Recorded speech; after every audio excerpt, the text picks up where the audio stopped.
अली मोहम्मद खान साहब, बड़ा अफसोस हमें हुआ देखकर जो पार्लियामेंट में आज हुआ। कौमी असम्बली में हमने देखा जिस तरीके से ऑपोजिशन हुकूमत को मौरूद इल्ज़ाम ठहरा रही है, जो ट्रेन का हादसा है, ऑपोजिशन हुकूमत को, हुकूमत ऑपोजिशन पर इल्ज़ामात लगा रही है। लेकिन मैं आपसे ये सवाल पूछना चाहती हूँ कि वो इमरान खान कहाँ है जो माजी में हमें मिसालें दिया करते थे कि जनूबी कोरिया के में अगर एक कश्ती भी उलट जाती है तो वहाँ का जो प्राइम मिनिस्टर है वो रिज़ाइन कर देता है। फिर 2017 में जब लोधरा का एक वाक़या, ट्रेन का एक हादसा पेश आया था, तो उस वक्त साद रफ़ीक से जो वो थे मुतालबा कर रहे थे कि आप रिज़ाइन दे दें, क्योंकि अगर आपने ट्रांसपेरेंट इन्वेस्टिगेशन करवानी है तो एक वज़ीर के अपनी सीट पर रहते हुए ट्रांसपेरेंट इन्वेस्टिगेशन नहीं हो सकती। सर, वो प्राइम मिनिस्टर आज इमरान खान साहब आजकल कहाँ होते हैं? आजकल तो खैर वो प्राइम मिनिस्टर है, लेकिन वो जो ऑपोजिशन वाले दौर वाले थे इमरान खान, वो आजकल नहीं हमें मिलते हैं। पता नहीं वो बातें उनकी ठीक थी या आज की बातें उनकी ठीक हैं, वो बातें गलत थी या आज की उनकी बातें गलत हैं। सर, बिस्मिल्लाहिर्रहमानिर्रहीम, अल्लाहुम्मा सल्लि व सल्लिम मुबारिक अला सय्यिदिना मोहम्मद। बहुत शुक्रिया। सबसे पहले तो हम सब इस पे सबके दिल दुखी हैं और सब इस पे ताज़ियत करते हैं। अल्लाह उनकी मग़फ़िरत भी करे जो मुसाफिर शहीद हुए, फौत हुए इस हादसे में। अभी एग्जैक्ट नंबर तो मुझे आइडिया नहीं है, मेरे ख्याल में कोई तकरीबन 50 तक हो गए हैं सर। अच्छा जी, अल्लाह ताला उन सब की मग़फ़िरत करे। जो हमारे वज़ीर रेलवे हैं आज़म सवाती साहब, आज बवजूद वो ऐवान में नहीं थे क्योंकि उनको वहाँ स्पॉट पे जाना पड़ा जाए हादसा पे, तो वो वापस आके ऐवान को भरपूर अपनी जो भी इन्वेस्टिगेशन होगी, रिपोर्ट होगी, वो पेश करेंगे। और आपने 2-3 नुकात उठाए, सबका मैं सवाल का जवाब दूंगा। पहली बात तो ये है कि मैं साहब की बात से एग्री करता हूँ। आज असम्बली में लड़ने वगैरह का दिन नहीं था, इल्ज़ाम दर इल्ज़ाम का भी दिन नहीं था। आज एक सॉलिडारिटी शो होनी चाहिए थी और आज जो उसके अवामिर हैं उस पर गुफ्तगू होनी चाहिए थी। मैं ये नहीं कहता कि अपोजिशन के हमारे दोस्त जो हैं उनका कोई अल्टीरियर मकसद था, कोई उनका गलत मकसद था, लेकिन बहरहाल जिस तरह से उन्होंने डिबेट की इब्तिदा की तो सारा फोकस इस्तीफ़े पे, सारा फोकस जो है हुकूमत की बैशिंग पे हुआ। मैं समझता हूँ कि इस पे सैर हासिल गुफ्तगू वो होती या वो होगी जिसमें उन चीज़ों पे फोकस किया जाए कि आखिर इस तरह के हादसात क्यों होते हैं। हमारी हुकूमत ने आके कोशिश की है कि इसमें कमी लाई जाए, बेहतरी लाई जाए। हादसात फिर भी हुए हैं।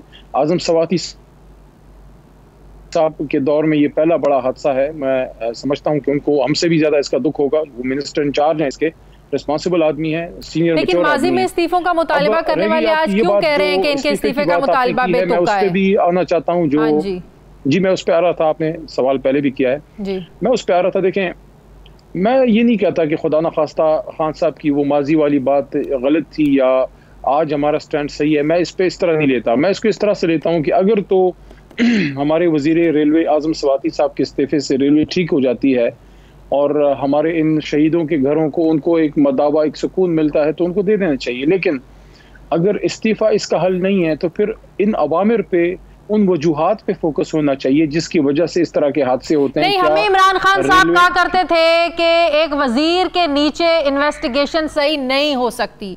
ट्रांसपेरेंट, साफ शफाफ तहकीकात तभी हो सकती हैं जब जिस पर मतलब कि आप इल्ज़ाम लगा रहे हैं कि इसका कसूर है सारा, जब तक वो अपने ओहदे पर रहेगा आपसे जो है ना वो साफ और शफाफ इन्वेस्टिगेशन की तवक्को नहीं की जा सकती।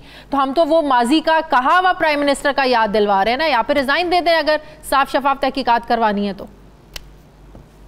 देखिए, इस पर मेरी एक राय है कि इनिशियली तो मैं नहीं समझता कि ऐसे किसी वाक़े के फौरी, जब तक आपकी क्रिमिनल लायबिलिटी आपकी जो वो फिक्स ना हो, अगर एक ख़ास लेवल की इन्वेस्टिगेशन के बाद ये बात सामने आती है कि किसी शख्सियत की इसमें कोताही है, चाहे वो आपके स्टेशन मास्टर से लेके और आपके डीएस रेलवे से लेके फिर सेक्रेटरी रेलवे से लेके मिनिस्टर रेलवे तक आता है, जिसकी रिस्पॉन्सिबिलिटी बनती है, फिक्स होती है कि उसने अपने काम में कोताही की है, तो उससे फिर सिर्फ इस्तीफ़ा नहीं लेना चाहिए बल्कि उसके खिलाफ मज़ीद चाराजोई भी होनी चाहिए। लेकिन हादसे होने के फौरी बाद, देखें, हमारा मुल्क उस तरह से डेवलप नहीं है।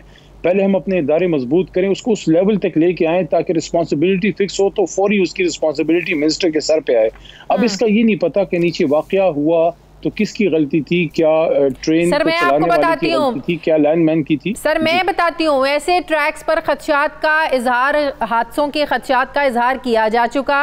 अभी मैं चेयरमैन रेलवे से भी बात कर रही थी, उनसे भी मैं यही सवाल पूछ रही थी कि जब चीफ इंजीनियर रेलवे ने ये खदशा जाहिर किया था और साथ ही उन्होंने कहा था कि आप लोगों को सारी सहूलियात दी जा चुकी हैं, आप लोगों को केमिकल ट्रीटमेंट, स्कैनिंग मशीनें, सब कुछ भिजवा दिया गया है, आप इसकी ट्रैक का काम मुकम्मल क्यों नहीं कर रहे हैं? इसकी मुरम्मत का काम, कभी भी हादसा पेश आ सकता है।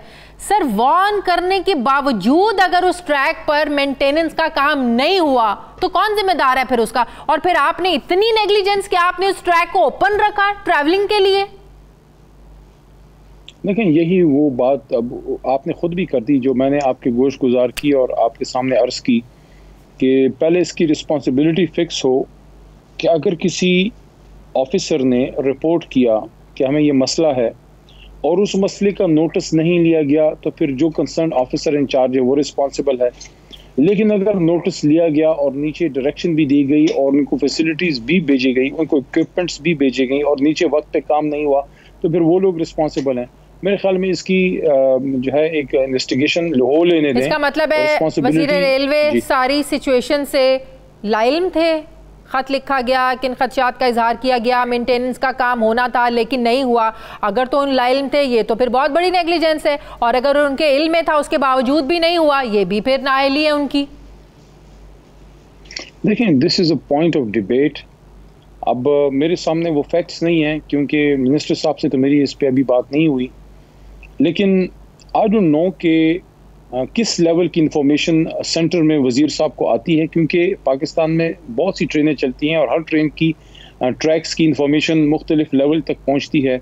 क्या ये डीएस रेलवे जो उस एरिया को करते हैं, देखते हैं, उनके हद तक, या चीफ इंजीनियर साहब के, या चेयरमैन, या फिर सेक्रेटरी रेलवे के लेवल तक आती है, फिर मिनिस्टर साहब के? मैंने आपको पहले एक बात की मैं समझता हूँ वही अगर बेंचमार्क हम बना लें कि पहले रिस्पॉन्सिबिलिटी फिक्स हो लेने दें कि किस लेवल की नेग्लिजेंस है, क्या मिनिस्टर के लेवल की है, सेक्रेटरी साहब की है, या डीएस रेलवे की है, या चेयरमैन की है, या लोकल स्टाफ की है। फिर जिस चीज़ की रिस्पॉन्सिबिलिटी फिक्स होती है तो फिर कानून से भी ऊपर कोई नहीं है और इंसानी जानों के ज़िया का कोई मदावा फिर नहीं है। लेकिन मैं समझता हूँ कि जल्दी नहीं करनी चाहिए, इसकी इम्पार्शियल इन्वेस्टिगेशन हो, जो रिस्पॉन्सिबल है हुकूमत फिर खुद ही उनसे निपटेगी, क्योंकि आपने एक हुकूमत का एक ट्रैक रिकॉर्ड तो देख लिया है कि ये पराए तो छोड़े, अपने को भी स्पेयर नहीं करती, चाहे मैं हूं चाहे कोई और है। अपने लोगों के खिलाफ भी इन्वेस्टिगेशन खुली है, अपने लोगों से भी इस्तीफे लिए गए हैं, अपने लोगों को भी चार्जशीट किया गया, अपने लोगों को जेलों में भी डाला गया है। तो ऐसा तो माजी में नहीं हुआ। मैं ही समझता हूँ कि थोड़ा सा वक्त जरूर देना चाहिए क्योंकि अभी बहुत अर्ली है। लेट्स सी कि इन्वेस्टिगेशन क्या रुख अख्तियार करती है।